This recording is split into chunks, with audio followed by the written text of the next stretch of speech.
川普还没真正动手，中国自家的银行体系就已经摇摇欲坠了。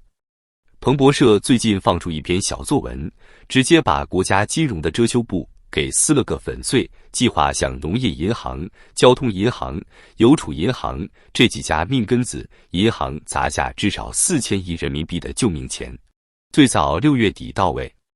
这还不算完，消息里还补了一句可能会变，哈哈，这不就是典型的画饼充饥吗？再不注资，这些银行怕是要爆雷了吧？3月5日两会又要开了，开会前只能靠这种小道消息撑场面，至于真金白银会不会砸下去，天知道。可是2008年全球金融危机后，国家头一回这么大张旗鼓地给银行输血，4000亿听着挺唬人，但跟中国经济这艘破船上的窟窿比起来，简直就是杯水车薪。更别提还有传言说总注资可能会高达1万亿人民币。问题是这钱从哪来？特别国债。财政部和银行们都装聋作哑，没人敢吱声。成也注资，败也注资，这场金融大戏真是看得人心里直发毛。别看官方嘴上喊得响亮，什么强化金融体系支持经济，实际上这4000亿不过是给病入膏肓的银行体系打一针强心剂罢了。根据彭博社的爆料，这笔钱是去年经济刺激计划的一部分，目标是提振低迷的经济。可经济到底有多低迷？自由亚洲电台早前就揭了老底，去年中国贷款和社会融资规模双双下滑，连5%的 GDP 增长目标都是硬保出来的。这种情况下，银行还能撑多久？再看看这几家银行的惨状，农业银行、邮储银行、交通银行，个个都是金光闪闪的国有巨头，可骨子里早被掏空了。根据银保监会的公开数据，2024年这几家银行的净息差已经跌到了历史最低点，平均不到 1.8%， 比2019年整整缩水了 0.5个百分点。什么概念？银行靠利差赚钱，这么低的净息差等于是在赔本赚吆喝。更别提不良贷款率还蹭蹭往上涨。农业银行2024年报显示，不良贷款余额已经突破2000亿元，比2023年多了整整300亿。这还不算完，路透社的数据更扎心，2024年头2个月，中国银行业的总利润同比下滑了 7.8%， 创下近10年最大跌幅。邮储银行的利润直接腰斩，从2023年的900亿人民币跌到了去年的不到450亿。交通银行也好不到哪去，不良贷款率从 1.5% 飙到了 1.9%， 资产质量跟坐滑梯似的往下掉。这些银行要是再不输血，怕是连股东的眼泪都攒不下了。别以为4000亿就能解决问题，知情人士还放风说，总注资可能高达1万亿人民币，大部分靠发行特别国债来凑。可这钱真能到位吗？彭博社说了，这计划还在调整中，具体金额尚未确定。这话听着耳熟吧？跟股市里利好消息落地变利空的套路如出一辙。财政部和国家金融监管总局更是直接玩起了沉默是金，连个官方回应都不给。农业银行、交通银行、邮储银行也集体装死，摆明了是上面没发话，谁也不敢乱动。更讽刺的是，根据摩根士丹利的分析，中国6大国有银行的资本充足率虽然表面上还达标，平均在 13% 左右，远超监管要求的 8.5%， 但这数字水分大的能拧出水来。过去几年，这些银行被逼着狂放贷款支持经济。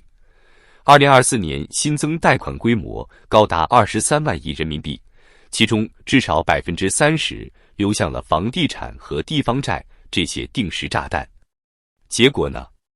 房地产市场照样半死不活，地方债窟窿越挖越大，银行自己反倒成了背锅侠。再来看看特别国债这回事。根据财政部去年的数据2024年已经发行了1万亿特别国债，主要用来填地方政府的财政窟窿。现在又要再掏1万亿给银行。彭博社算了一笔账，以当前国家债务占 GDP 比重已经超过120%的情况看，再发1万亿国债，等于直接把财政杠杆率推到130%以上。这是什么概念？国际货币基金组织警告过，一旦债务超 GDP 的130%，经济就可能陷入不可逆的下滑。国家这是要拿银行当赌注，跟自己的经济命脉玩一把大的呀。这4000亿要是真砸下去，能顶多久？答案可能连半年都撑不到。让我们看看这些银行有多惨吧。根据中国人民银行的数据，2024年中国银行业的平均净利差已经跌到 1.73%， 比美国银行业的 3.5% 低了一半还多。农业银行的净利差更是惨到 1.6%， 几乎是贴钱干活。这还不算上政策压榨，为了刺激经济，央行去年连砍3次关键利率，按揭贷款利率也降到了历史最低的 3.8%。银行的日子过得比苦瓜还苦。更要命的是不良贷款这颗地雷。根据银保监会的数据，2024年全国商业银行的不良贷款余额已经飙到了3.2万亿人民币，同比增长了12%。农业银行的不良贷款占总贷款的比例从 1.4% 涨到了 1.7%， 邮储银行更惨，直接从 1.2% 跳到了 1.6%。交通银行的情况也好不到哪去。2024年第一季度的财报显示，不良贷款新增了150亿，同比翻了1倍。这些数字背后是无数中小企业倒闭、房贷断供、地方项目烂尾的血泪史。再来看看彭博社挖出的内幕，知情人士透露，这几家银行的不良资产包里至少有 40% 跟房地产有关。2024年，中国房地产开发贷款余额高达13万亿，其中有近 20% 已经变成了坏账。农行一家就背了3000亿的房地产贷款，邮储更是靠农村市场撑场面，可农村经济也早就不行了。这4000亿扔进去，怕是连个水花都建不起来。银行倒了，苦的还是老百姓。根据中国银行业协会的统计，6大国有银行目前雇佣了超过200万员工，其中农业银行、邮储银行和交通银行加起来就有近100万人。如果这4000亿就不活银行，裁员潮恐怕就在眼前。光看数据就够吓人。2024年，农业银行的员工总数已经从45万缩减到了43万，裁掉了2万人。邮储银行更狠，直接砍了 1.5 万岗位，员工总数跌破20万。更惨的是，根据人力资源和社会保障部的数据，中国金融行业的就业人数在2024年减少了 5%， 也就是近30万人丢了饭碗。如果这次注资失败，按照最坏的打算，6大银行可能裁掉 10% 的员工，那就意味着20万人直接下岗。加上上下游的物流、科技、客服等相关产业，至少60万人要跟着遭殃。这还没算那些靠银行贷款过活的小微企业，一旦信贷收紧，又是一波失业潮。有人可能会说，国家不是傻子，肯定有应对招数啊。比如，去年银保监会就喊话要补充6大银行核心一级资本，财政部也放风要发特别国债。可这些招数真管用吗？花旗银行的分析师直接泼冷水，以农业银行为例，它的核心一级资本充足率虽然有 9.5%， 但实际抗风险能力连一半都不到。为啥？因为银行手里攥着一堆地方债和房地产贷款，根本变现不了。再看看特别国债这招。根据彭博社的统计，2024年发行的1万亿特别国债，有 70% 流向了地方政府，真正到银行手里的不到2000亿。现在再发1万亿，能有多少个银行？恐怕连4000亿都凑不齐，更别提发行国债还要付利息。以当前5年期国债收益率2.5%算，每年光利息就得250亿，这不是救命，是挖坑啊！别忘了，这场银行危机可不是孤立的，美国那边正虎视眈眈呢。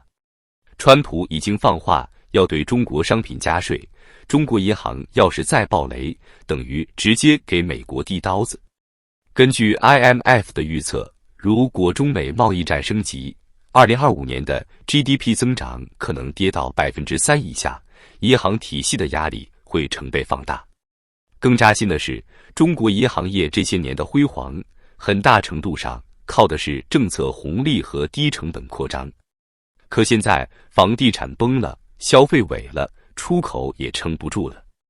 根据海关总署的数据，2025年1月，中国对美出口同比下滑了15%，创下5年新低。